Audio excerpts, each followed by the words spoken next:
목회하신학이라는 잡지에서 목회자의 탈진, 그 원인과 해결책이라는 글을 흥미롭게 읽은 적이 있습니다.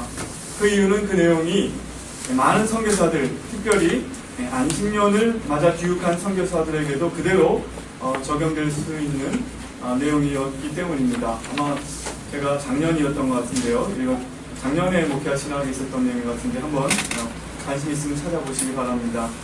거기에 이제 목회자의 탈진에 대해서 얘기하면서 탈진이라는 그 말은 제가 국어사전을 찾아보니까 기운이 다 빠져 없어짐이라는 그런 말인데 영어로는 번아웃 됐다 이렇게 말하죠. 번아웃이라고 표현되어 있는데 말 그대로 다 타서 불꽃이 사라져버린 재와 같은 상태를 아마 영어 표현은 더 묘사하고 있는 것 같습니다.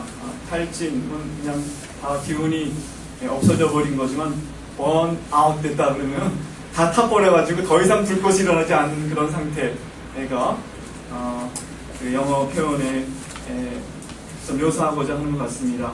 그런데 제가 그 글을 통해서 얻은 중요한 통찰력은 탈진이라는 것은 어느 시점에 일어난 사건, 이벤트가 아니라 과정, 프로세스라는 것입니다. 탈진, 내가 되었다, 뭐 그렇게 말할 수 있지만 지금 어떤 과정 속에 탈진이 계속 되어가고 있다는 것입니다. 과정인데 그 과정은 세 가지로 구성되어 있는데 첫째는 감정적 소진, 둘째는 비인격화, 그리고 개인적 성취감의 감소, 이 세 가지 증상으로 구성되어 있다고 그 아티클이 묘사했습니다. 감정적 소진이라는 것은 더 이상 아무것도 느끼지 못한 어떤 그 무감각한 상태로 돌아가는 것입니다. 그 중에 아마 제일 중요한 특징은 기쁨이 사라지는 거라고 말할 수 있을 것입니다. 모든 일에 무덤덤해지고, 두 번째 비인격화는 일 중독과 밀접한 관계가 있는데 선교사들의 경우에는 일 자체에 빠져서 정작 사람은 보이지 않는 가운데 사역을 이어가게 되고, 그러다 보면 투자한 노력에 비해서 결과가 별로 나타나지 않음에도 불구하고 그냥 그것을 계속 몰두하는 그런 것들. 그리고 마지막으로 개인적 성취감의 감소는 정체성의 혼동, 의미상실, 도대체 내가 뭘 하지? 뭐 때문에 해야 되지? 그런 것들. 권태. 또 이게 굉장히 중요해요. 외식과 거짓 영성.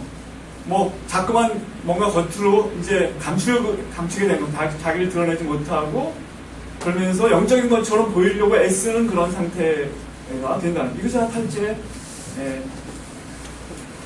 증상이고, 중독과 탐닉. 요즘에 우리 주변에 많은 사역자들이 중독, 또 탐닉, 일탈을 나타내고 있는 것을 많이 보는데, 그것이 다 이 탈진의 과정에 나타나는 것이라고 말하고 있습니다. 그리고 이제 가장 뚜렷한 것은 만성적 피로입니다. 만성적 피로. 그냥 만약 여러분 한번 생각해 보시죠. 이런 생각이 불쑥불쑥 떠오르고 자기도 모르게 다음과 같은 말을 하게 된다면 그 사람은 탈진에 이르렀거나 이미 그 과정에 있다고 볼 수 있는데 그냥 쉬고 싶다. 자기 속에서 그런 말이 막 생각이 나거나 하는 사람, 자기도 모르게 다 때려치고 어디로가 헐헐 날아가 버리고 싶다. 아니면 콱 죽어버리고 싶다. 이런 생각하면 안 되는데 까지 포함해서 이런 것들을 우리가 우리 속에서 자기도 모르게 자꾸 생각이 나고 말도 하게 돼요. 아마 이런 지금 이 내용을 들으면서 여러분 저게 좀 나를 지금 말하고 있는 거 아닌가, 그렇게 생각하는 분들이 이 자리에 많이 있을 것 같습니다.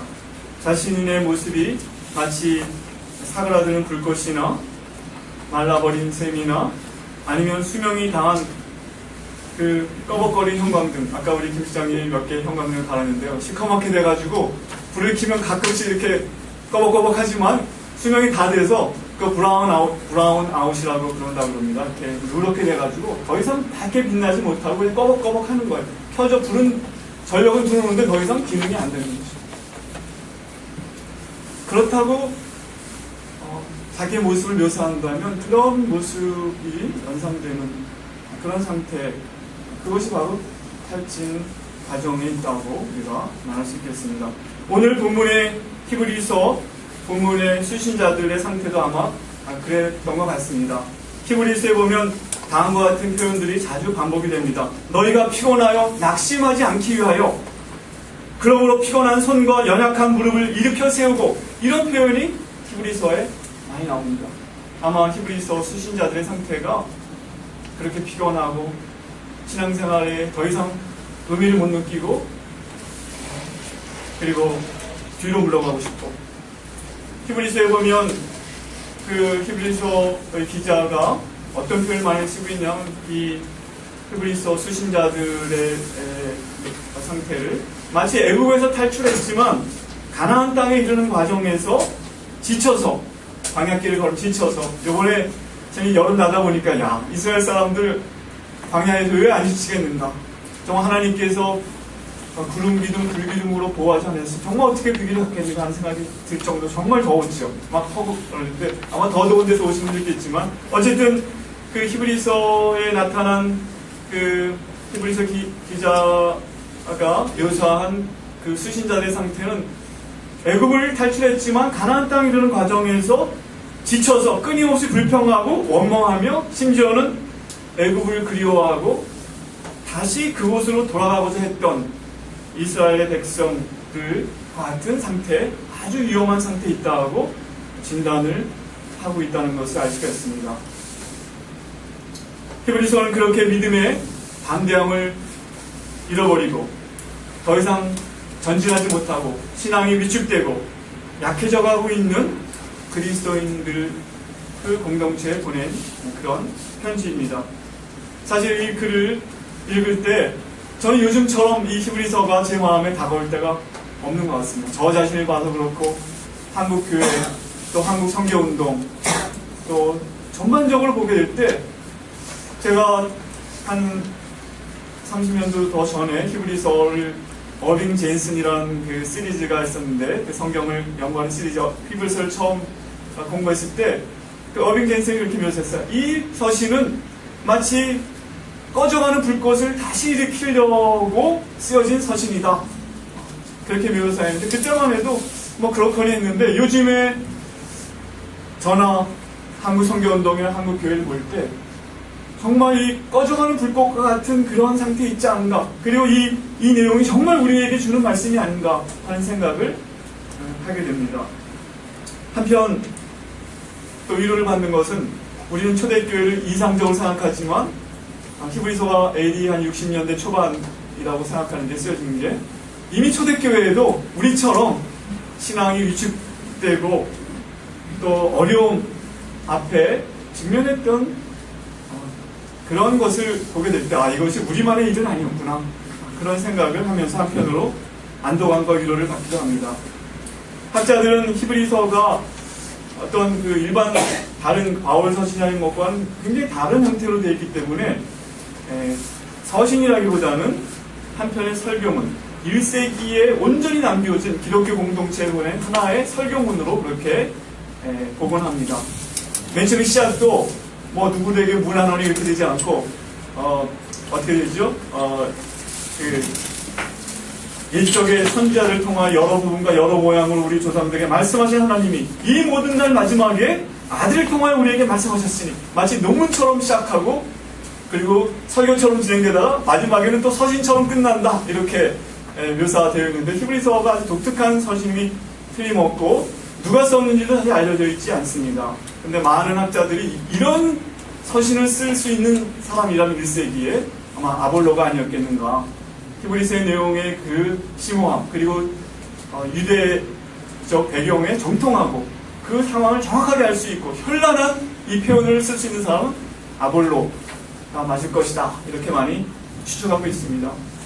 히브리서가 13장으로 되는데 우리가 히브리서 11장은 많이 들었습니다. 저도 교회에서 믿음장 많이 들었지만, 그런 히브리서는 1장부터 13장까지 쭉 보게 될 때 정말 독특한 서신이라고 생각이 듭니다.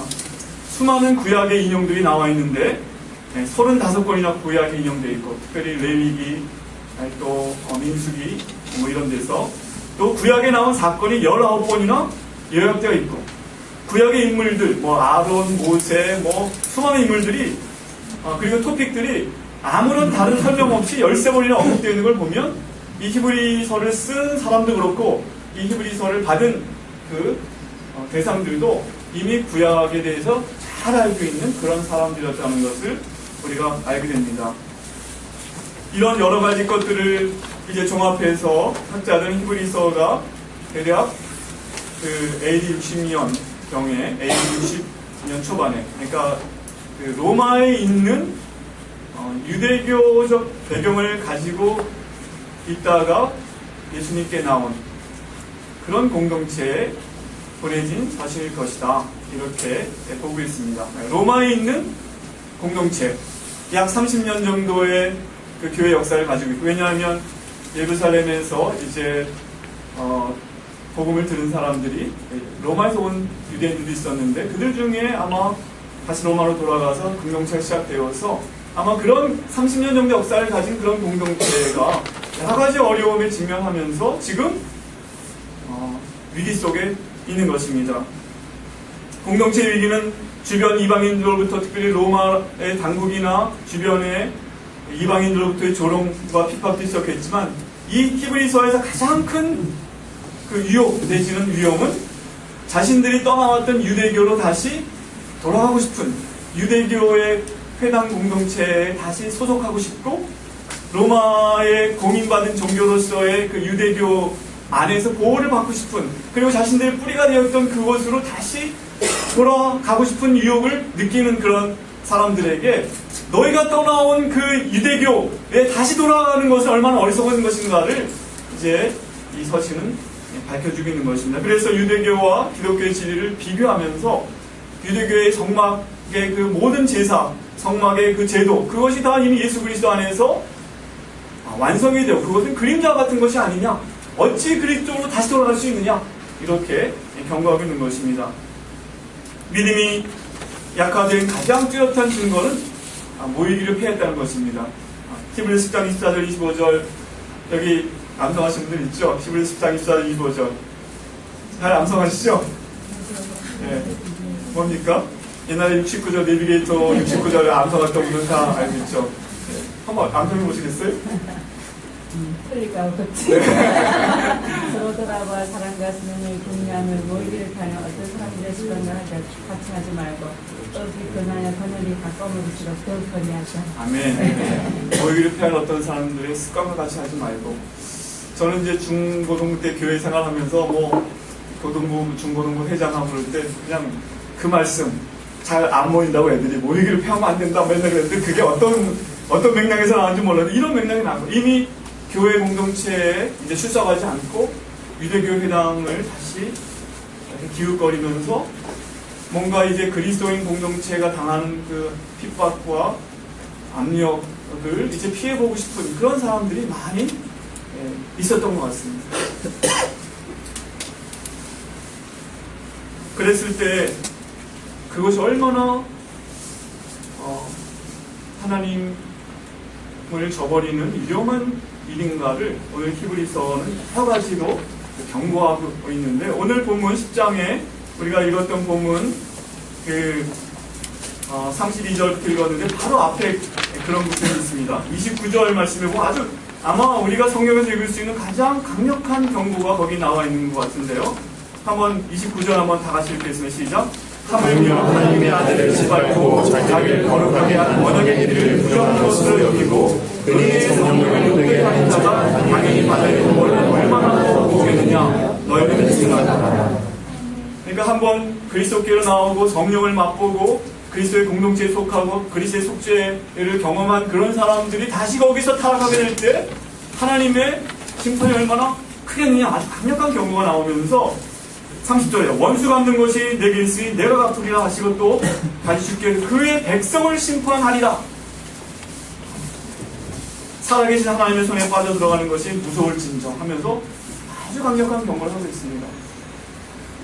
이것은 이 히브리서에 반복되어 나타나는 하나의 이미지가 있는데, 출애굽했지만 가나안 땅에 들어가지 못하고 믿음으로 전진하지 못하고 광야에서 죽었던 사람들의 예를 들면서 너희가 시작했다고 다 끝에 이르는 것이 아니라는 것을 보지 않았느냐. 너희도 그렇게 될 수 있다. 그러나 너희 끝까지 가야 한다. 이것이 히브리서의 강력한 경고의 메시지인 것입니다. 오늘 53기 훈련에 들어온 여러분들, 특별히 안식년 선교사님들, 그 누구보다도 아마 이 히브리서에 있는 이 내용들이 마음에 다가오시게 될 것 같습니다. 오늘 이 자리에 있는 우리들도 개인적으로, 공동체적으로 히브리서 수신자들이 처했던 상황과는 좀 다르겠지만, 그러나 위기의 직면에 있다는 것을 우리가 느끼고 있습니다. 피곤하고 지친 가운데 선교사로서 우리 소명과 믿음의 담대함을 잃어버리고 자칫 그냥 흘러 떠내려갈 수 있는 위험에, 히브리서에 보면 너희가 흘러 떠내려갈까 주의하라, 그런 위험에 처해 있진 않습니까? 오늘 그래서 히브리서는 너희 담대함을 버리지 말라, 그렇게 권면하고 있는 것입니다.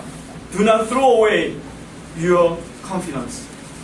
throw away, 던져버리는 거죠. 너의 그 확신을, 담대함을 던져버리지 말라.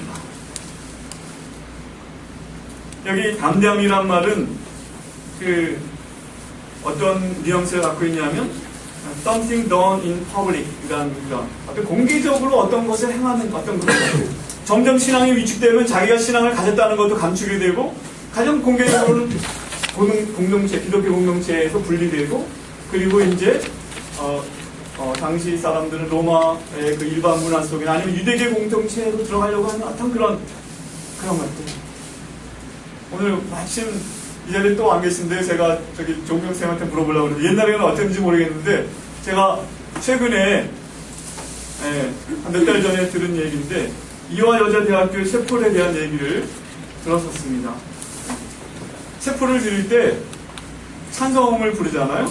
그런데 찬송 시간에 앞에서 인도하는 목사님만 찬송 부르고 학생들 모두 입을 다물고 있다는 거예요. 앞에 있는 분이 얼마나 썰렁하겠어요. 찬송 부르는데 아무도 안, 여기 다 앉아서, 제가 지금 여기 생각해 보시죠. 지금 찬송 부르는데 다 가만히 있어요. 입 다물고. 분명히 그들 중에는 교회 다니는 사람도 있을 텐데, 더구나 이화여자대학교, 기독교 대학이라고 했던 대학교에서 다수의 사람들 앞에서 이제는 자신이 그리스도인이라는 걸 드러내기가 너무 부끄럽고 위축되어 있고 두려워한다는 거죠. 그게 지금 오늘 한국의 대학가의 어떤 모습의 일면입니다. 여기 선교사님들 그런 상황을 잘 감지하지 못했고 섬겨지셨을지 모르죠. 우리가 지난 30년 전에 대학교 캠퍼스에 전도가 잘 되고 제자 양육이 잘 되고 복음이 정말 그 신속하게 전파돼서, 저도 학교 다닐 때 우리가 대학 졸업할 때까지 캠퍼스의 모든 사람들에게 복음을 전해서 다 캠퍼스를 복음하자, 그런 마치 손에 잡힐 듯 그런 것이 될 거라고 생각한 적도 있었던 때가 있었는가 하면, 지금은 굉장히 위축되고 학생들, 교회 나간 학생들, 교회 나간단 말을 하기를 부끄러워하는 그런 상태에 있는 그런 시점이 우리가 처한 상황입니다. 우리가 어떻게 이런 위기를 벗어날 수 있겠습니까? 히브리서 기자가 분석하고 권면했던 그 상황과 다르지만, 오늘 본문을 통해서 우리는 두 가지로 말씀해서 우리가 처한 이 믿음의 담대함을 잊어버리고 탈진 상태 가운데 모든 자신감을 잃어버리는 가운데 있다면 우리가 어떻게 거기서 벗어날 수 있을까? 우리가 신앙이 위축되고 개인적으로 공동체적으로 우리가 위기에 처한 이 상황을 어떻게 우리는 벗어날 수 있을까? 두 가지, 세 가지가 아닙니다. 뒤에 앉아있는 오신이기 졸업생들은 우리 GMTC가 주로 3대지로 설교를 많이 하는데, 오늘 두 가지 서비스, 날씨 덥고 해서 두 가지로, 그거보다 본문이 두 가지를 말하기 때문에 두 가지로 한번 요약해 보겠습니다. 첫째는 우리의 소명을 기억하는 것입니다. 32절부터 36절 말씀입니다. 32절, 전날에 너희가 빛을 받은 후에 고난의 큰 싸움을 견디는 것을 생각하라. Remember 생각하라. 이렇게 말씀하고 있습니다. 아마 당시 로마에 있던 교회는 30년 역사 가운데 정말 불타오르는 신앙을 가졌던 적이 있었습니다. 큰 고난의 싸움도 견뎌냈던 공동체입니다. 거기 보면 비방과 환란을 당하면서 사람들에게 조롱이 되고 구경거리가 되고 또 그런 형편에 있는 자들을 사귀는 그런 경험을 가졌던 사람들입니다. 또 갇힌 자, 아마 신앙 때문에 옥에 갇히고 그런 자를 동정하고 또 자기가 가졌던 소유도 다 빼앗기고 아마 정부가 그것을 몰수하거나 불법을 행한다고 해서 그렇게 했음에도 불구하고 굉장히 중요한 기쁘게 당한 것은 그들이 한때는 그런 모든 고난을 통과하면서도 기쁘게 당했다는 거예요. 담대하게 당했다는 거예요. 마땅하게 여겼고 그리스도를 위한 고난을 영광스럽게 여겼던 적도 있었다는 것입니다. 그렇게 할 수 있었던 것은 한 가지, 더 낫고 영구한 소유가 있는 줄 압니다. 하나님 나라를 유업으로 받을 것이라는 그 확신, 그 소망, 내가 하나님 나라를 위해 모든 것을 마치 밭에 감추인 보화를 위해서 모든 것을 다 팔아서 했던 그런 사람 같은 심정으로 모든 것을 다 팔아 주님을 쫓았던 적이 있었지 않았느냐? 그때를 기억하라. 이렇게 도전하고 있는 것입니다.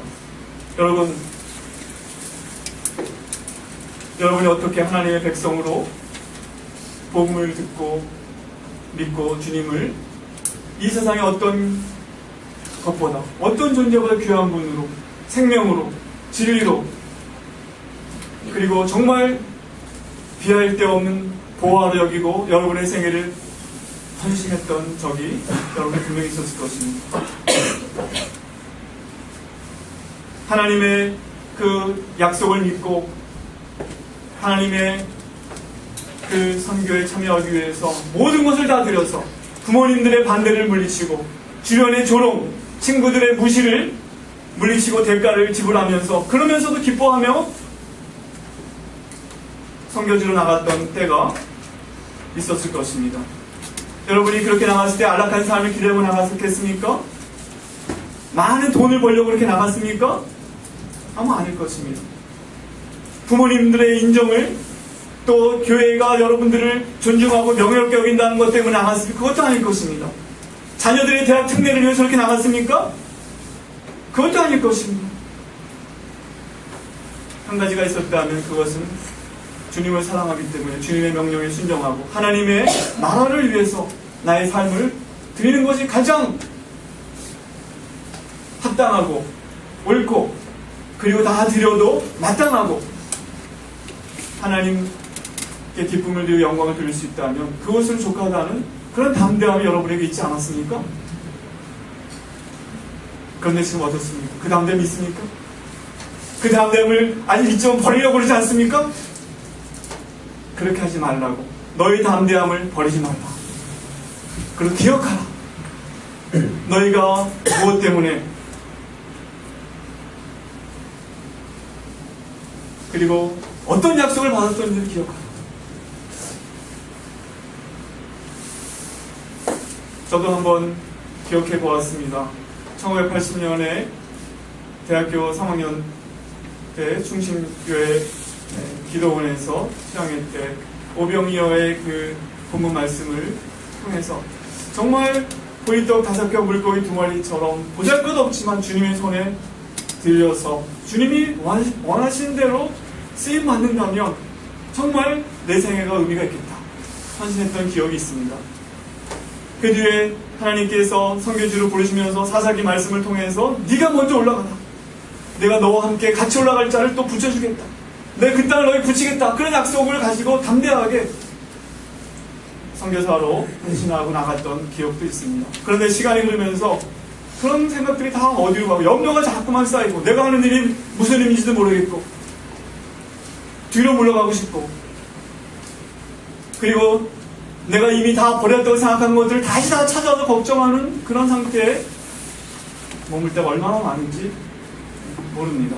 오늘 주님께서는 말씀을 통해서 너희 담대함을 버리지 말라. 너희가 어떻게 빛을 받았는지 기억하라. 어떤 약속을 받았는지 기억하라. 네가 어떻게 기쁘게 주를 따르기로 했었는지, 그리고 어떤 과정을 거쳐서 여기까지 왔는지를 기억하라. 도전하십니다. 두 번째로 이 위기를 벗어나는 두 번째 길은 오늘 본문에서는 인내하는 것이라고 말씀하고 있습니다. 36절부터 39절에 보니까 너희에게 인내가 필요함은 너희가 하나님의 뜻을 행한 후에 약속하신 것을 받기 위함이다. 이스라엘 백성이 가나안 땅을 약속받았지만 애굽에서 나와서 곧바로 들어오면 얼마나 좋겠어요. 근데 긴 시간을, 사실은 근데 저도 40년 지나고 보니까 아무것도 아니고 금방 지났습니다. 그러시죠? 예전엔 40년 그런 굉장히 긴 세월 생각했지만 지나고 나면 정말 금방이에요. 그러나 어쨌든 인내가 필요하다는 것입니다. 인내가 필요하다. 잠깐 후면 오시리가 오시리니 지체하지 않으시죠. 나의 의인은 믿음으로 말미암아 살리라. 또한 뒤로 물러가면 내 마음이 그를 기뻐하지 아니하리라 하셨느냐. 우리는 뒤로 물러가 멸망할 자가 아니요 오직 영혼을 구원하며 이르는 믿음을 가진 자니라. 믿음이 있다면 인내하라. 인내하기 위해서는 정말 우리가 무엇을 위해 인내하는지, 어디를 향해 가고 있는지, 무엇 때문에 인내하는지를 분명히 알아야 될 것입니다. 그냥 의미 없이 광야를 빙빙 돈다면 얼마나 힘들겠습니까?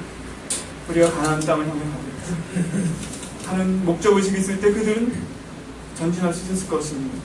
우리가 하나님의 부르심을 받아서 하나님의 나라를 위해서 마침내 모든 백성과 열방과 나라 가운데서 구원받은 백성의 어린 양의 보좌 앞에 모여서 함께 하나님께 영광 돌리는 그 비전을 향해서 우리가 지금 선교지에 와 있고 그 사역을 하고 있다는 그것을 위해서 내가 씨를 뿌리고 농부가 마치 오래 참고 기다리는 것처럼 그렇게 하고 있다.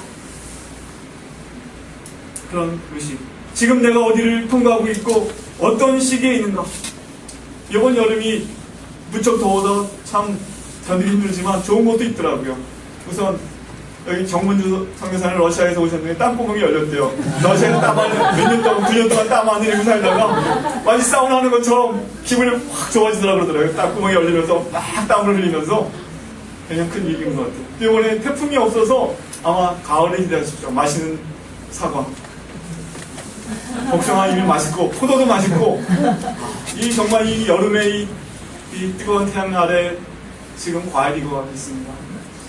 하나님께서 때때로 우리가 이렇게 침체되고 낙심되는 것 아마 우리 생에 한 번뿐 아닐 것 같아요. 여러 가지 주기가 있고 우리 한국교회도 지금 130년의 역사 가운데 이번만이 또 한 번의 침체는 아닐 거라고 생각합니다. 이미 제가 교회 살려본 한 한국교회 50년 정도 됐을 때 1930년대 굉장히 어려웠고 또 그러나 그 후에 해방되고 그리고 6.25 거치고 다시 또 70년대 또 부흥했다가 지금 다시 또 내려오고 아마 이런 과정을 거치면서 한국교회도 성숙해가고 역사의식도 가지고 길게 보는 안목이 생긴 거죠. 우리도 아마 현재 우리가 지금 어려움이 있다면 이 어려움이 하나님의 연단을 통해서 히브리서에 나와 있으나 징계가 없는 자는 참 아들이 아니기 때문에 하나님께서 사랑하는 자를 징계하시고 연단을 주십니다.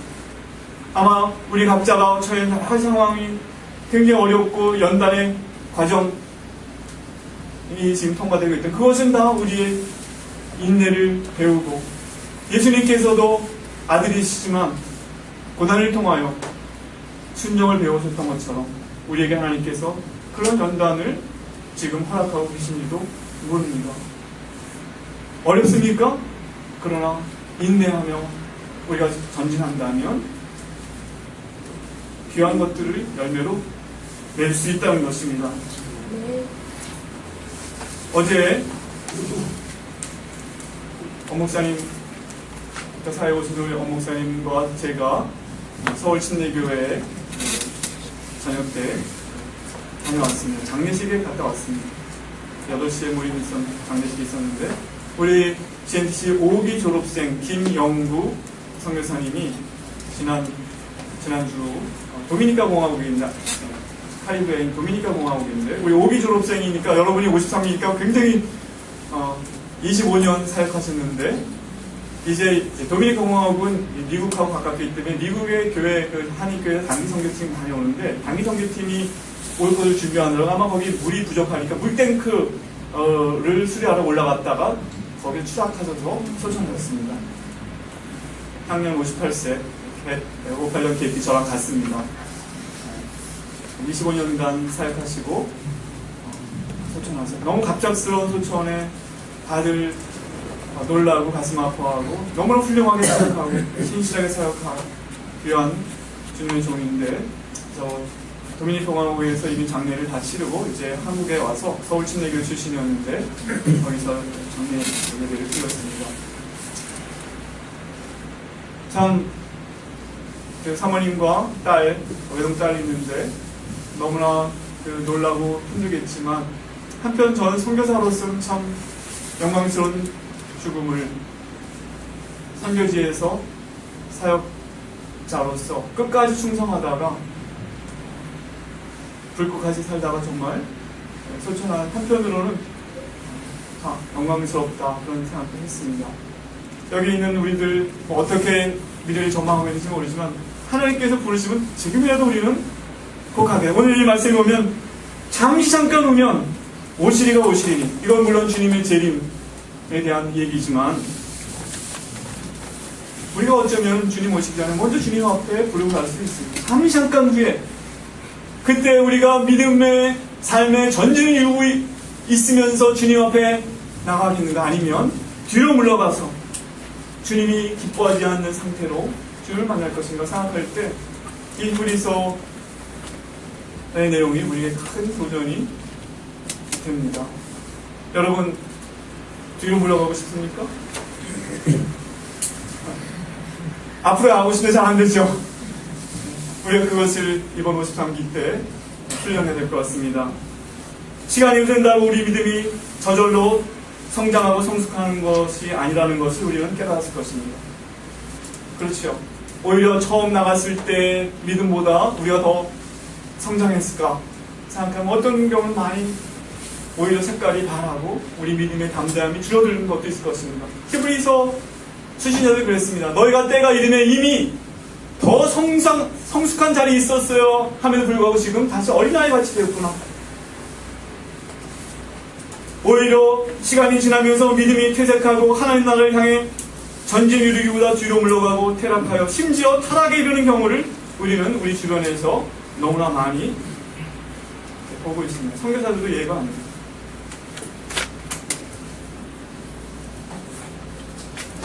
정서적으로 건강한 영성이란 책을 저희 스태프들이 이번 여름에 우리 교수님들이 좀 읽고 토론을 좀 했었는데요.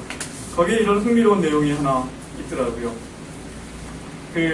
다시 집으로 가는 길이라는 책이 있는데 미국 중서부 지역이라면 뭐 대도시는 뭐 시카고 이런 데가 있지만 중서 오하이오주, 뭐 일리노이주, 뭐 인디아나 뭐 그런 캔사스주가 있나요? 그런 켄터키 남부죠. 하여간 중서부 지역이 배경인데 거기가 제가 이걸 보면 알게 된 게 오즈의 마법사라는 동화의 아마 배경이 되는 것 같아요. 오즈의 마법사 저도 어렸을 때 생각나는 미국 동화집을 읽었는데 막 태풍이 불어와가지고 허리케인이 불어와서 집이 올라가잖아요.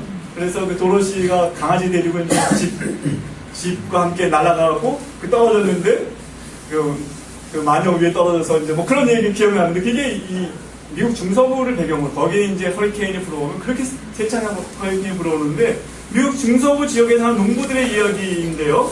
그들은 눈보라가 몰았을 때 안전하게 집에 돌아올 수 있도록 집 뒷문에서 헛간까지 로프를 메워두는 풍습이 있대요. 왜냐하면 그 지역의 눈보라는 매섭고 사나우며 매우 위험하기로 유명하다. 눈보라가 강하게 불어닥칠 때는 자기 손끝도 보이지 않는다. 얼마나 눈보라가 센지. 그래서 많은 사람들이 길을 잃고 헤매다 이 눈보라 속에서 얼어 죽는다. 그들은 빙빙 돌면서 헤매기도 하고 어떨 때는 자기 집 뒷마당에서 길을 잃기도 한다. 집에 잡고 있던 로프를 놓치는 순간 집으로 가는 길을 찾을 수 없게 되고 만다. 어떤 사람은 몇 발자국만 더 내디디면 현관인데도 자신이 어디에 있는지 모른 채 그냥 얼어 죽고 만다. 그렇대요. 밧줄 로프를 잡지 않으면 죽는 거예요. 우리가 지금 통과하고 있는 우리 인생의 단계 혹은 우리 주변의 환경은 우리가 밧줄을 굳게 붙잡지 않으면 떠내려가고 날아가 버리고 아니면 이 글에서 묘사하는 것처럼 바로 방향을 잃어버려서 바로 앞도 못 가고 빙빙 돌다가 거기서 얼어 죽을 수 있는 그런 위기 상황 속에 우리가 처하게 된다는 것입니다. 히브리서 보면 소망의 닻에 대한 얘기가 납니다. 6장 19절에 우리가 이 소망을 가지고 있는 것은 영혼의 닻 같아서 튼튼하고 견고한 휘장 안에 들어갑니다. 우리는 영혼의 닻이 필요합니다. 그것은 소망인데 그 소망을 이루는 요소는 두 가지라고 히브리가 설명하고 있습니다. 하나님이 약속하셨다는 것, 그리고 그 약속을 하나님은 신실히 지키신다는 것. 맹세하셨어요. 그 약속을 지키시겠다. 그것을 믿게 될 때 우리가 소망이 있다는 것입니다.